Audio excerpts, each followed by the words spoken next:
आप सबका स्वागत है। आज हम बात करेंगे कि हम ज्योतिष कैसे सीख सकते हैं या ज्योतिष के किन किन विषयों को हम जान सकते हैं। सबसे बड़ी बात तो ये है कि ज्योतिष को सीखने के लिए नक्षत्र, राशि, भाव, ग्रह यह आपको पूर्णतया याद होने चाहिए। यह याद भी होने चाहिए और इनको यह देखना चाहिए कि हम कैसे इसको अप्लाई कर रहे हैं, कैसे हम इसको अब उन भावों पर दिखा रहे हैं, उन भावों पर समझ रहे हैं। सबसे पहली बात तो राशियाँ कितनी होती हैं, तो राशियाँ 12 होती हैं। मेष, वृषभ, मिथुन, कर्क, सिंह, कन्या, तुला, वृश्चिक, धनु, मकर, कुंभ और मीन।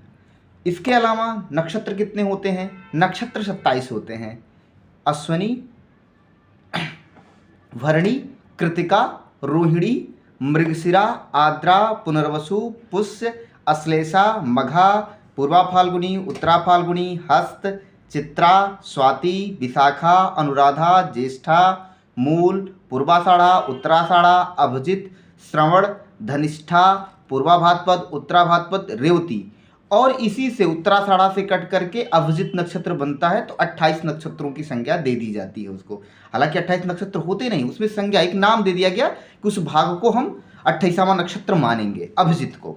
उसके बाद भाव आता है। भाव कितने होते हैं? 12 होते हैं। लग्न, द्वितीय भाव को हम कुटुंब भी बोलते हैं, तृतीय भाव को सहज बोलते हैं, चतुर्थ भाव को माता के दृष्टिकोण से देखते हैं, या माता का अगर हम आकलन करेंगे अपनी कुंडली में तो चतुर्थ भाव को देखेंगे, जिसको हम लोग सुख बोलते हैं, भौतिक सुख और मातृत्व स्नेह।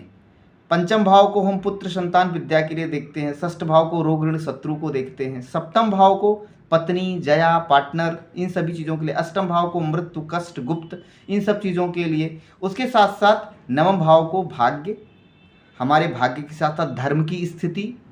दसम भाव को कर्म, एकादश भाव को आय, द्वादश भाव को व्यय।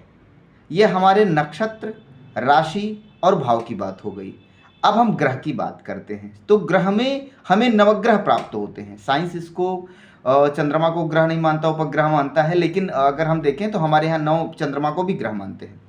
सूर्य को एक तारा मान लेते हैं। तो सूर्य क्या है? सूर्य भी एक ग्रह माना जाता है ज्योतिष में। सूर्य, चंद्रमा, मंगल, बुध, गुरु, शुक्र, शनि, ये पंच ताराग्रह इसमें कौन होते हैं? इसमें पंच ताराग्रह मंगल, बुध, गुरु, शुक्र और शनि पंच ताराग्रह कहे जाते हैं। राहु और केतु को ग्रह की संज्ञा दी गई, लेकिन ज्योतिष शास्त्री गणित विधा में इन्हें छायाग्रह भी कहा गया। हालांकि फलित में भी छायाग्रह ही मानते हैं, लेकिन इनका प्रभाव पड़ता है हमारे जीवन में। इसलिए इन सभी का सारगर्भित अध्ययन हमें होना चाहिए।